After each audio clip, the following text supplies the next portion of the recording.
Hi y'all and welcome to my channel. So today we have a very interesting video, but I just want to add a trigger warning before I start because we are going to be talking about racism and institutionalized racism.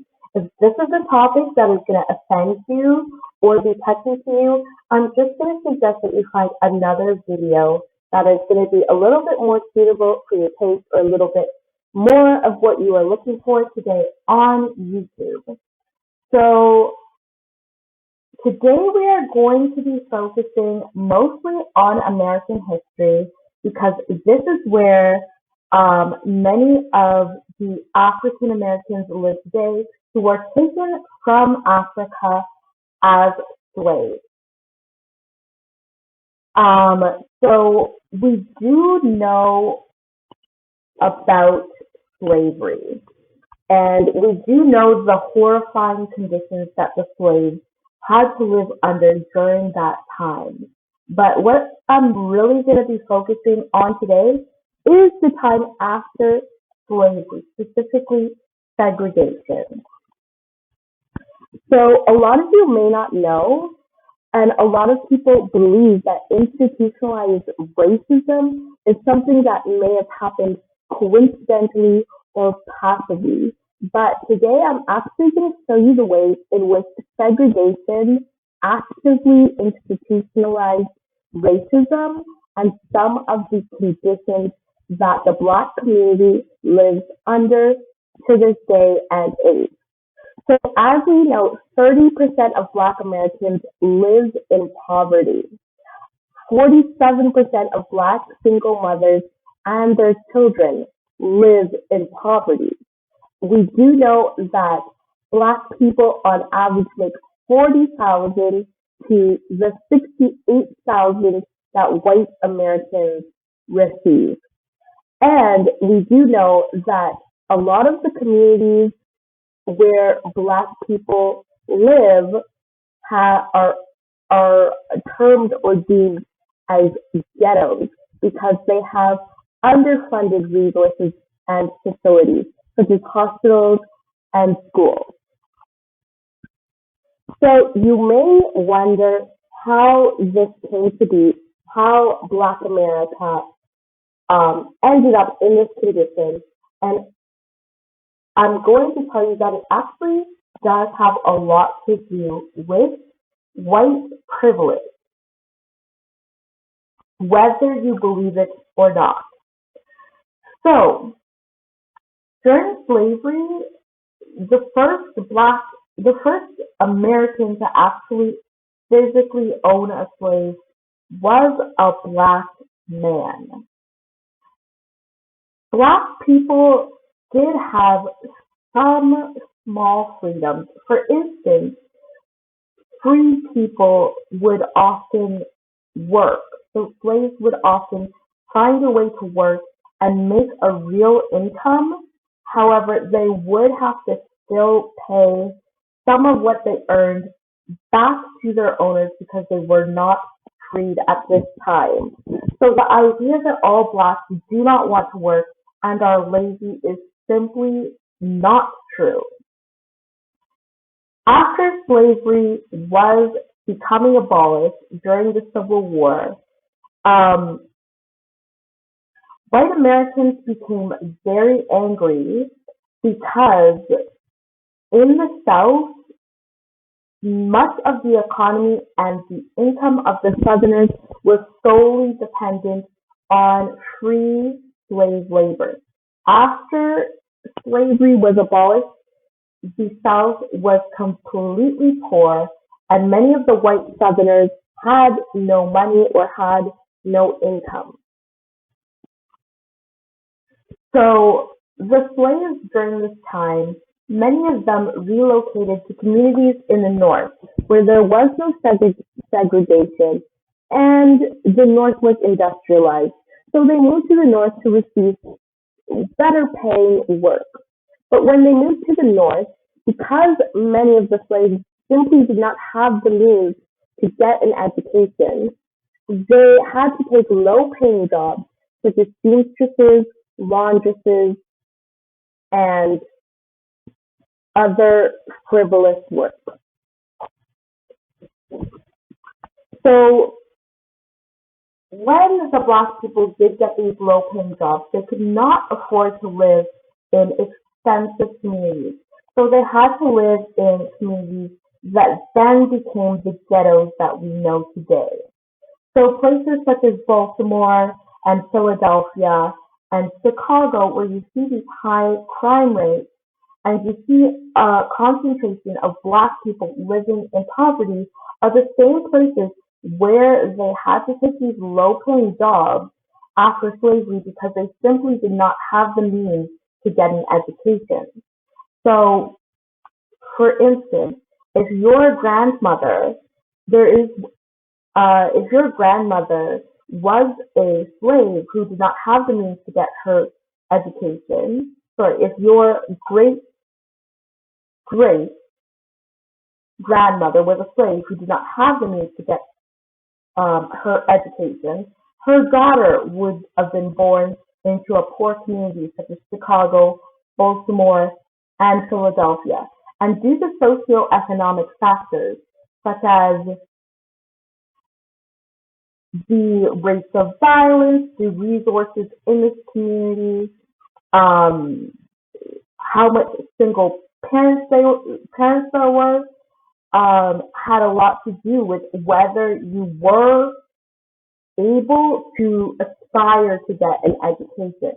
So then the second generation would have not received that education.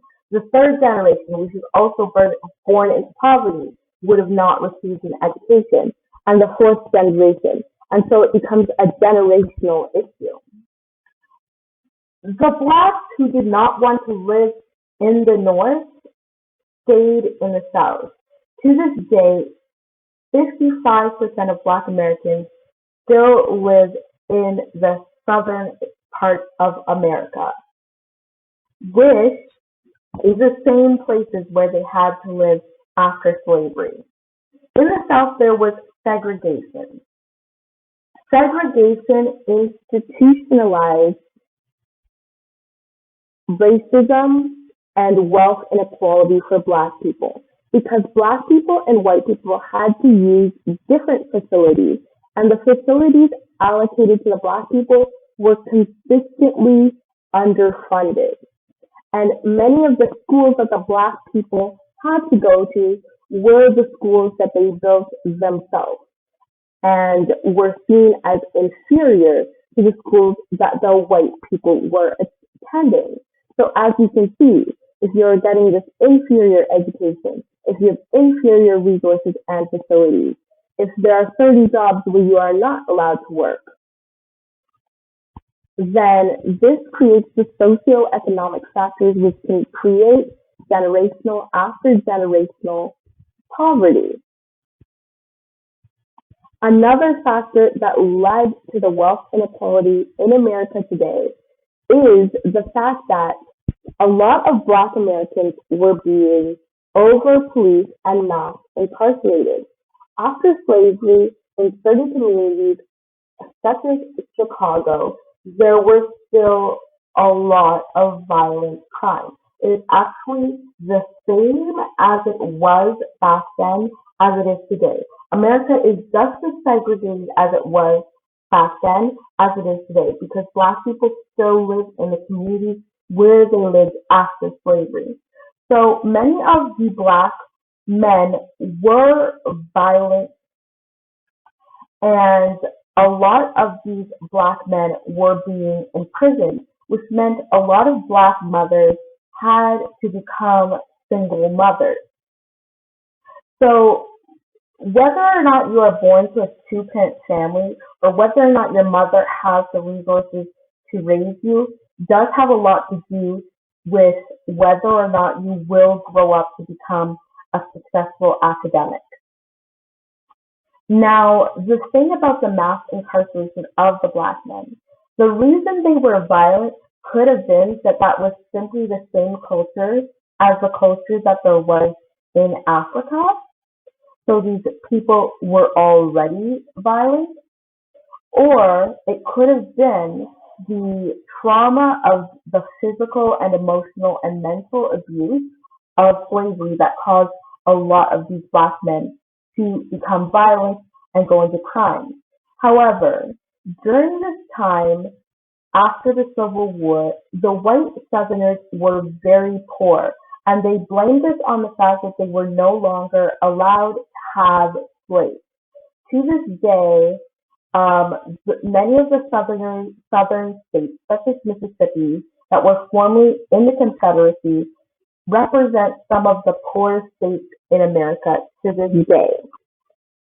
So many of the white Americans were going out and protesting, but their protesting was them going out and destroying private property, burning down homes, lynching black Americans and white liberals, and being physically aggressive with with black people who were protesting segregation.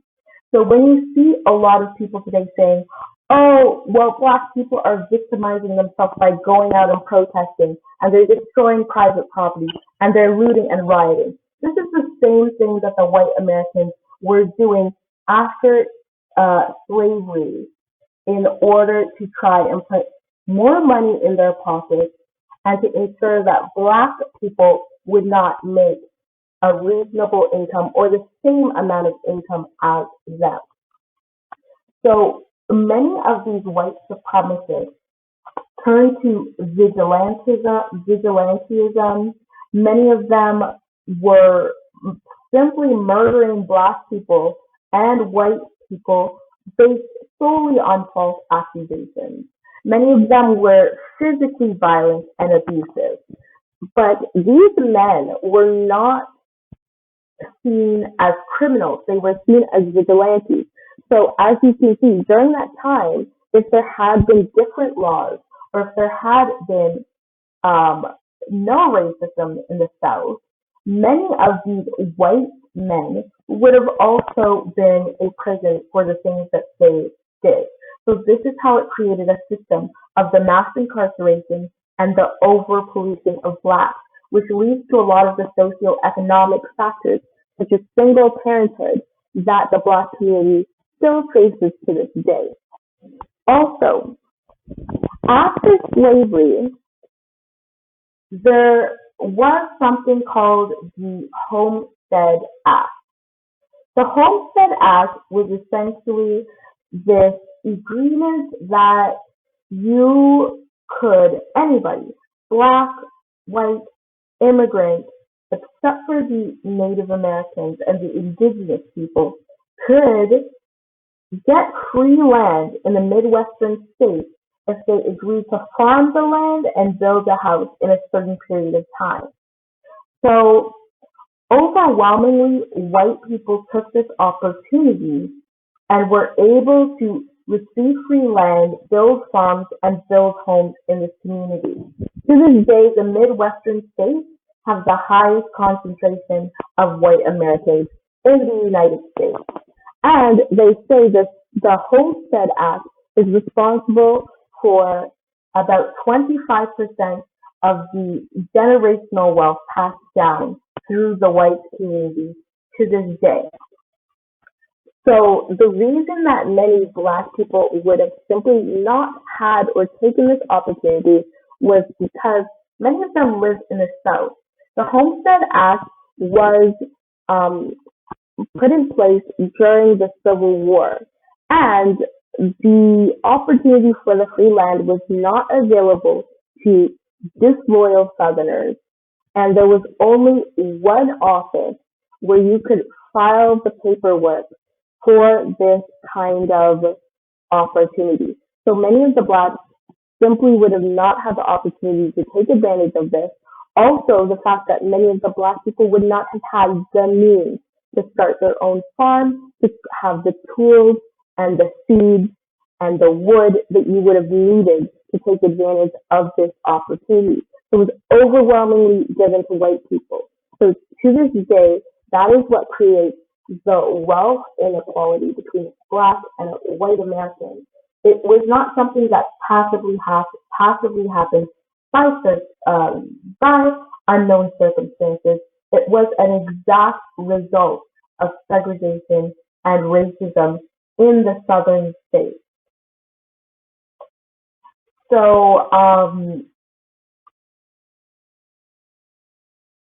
I hope you guys found this video informative and enjoyed all of the information in this video.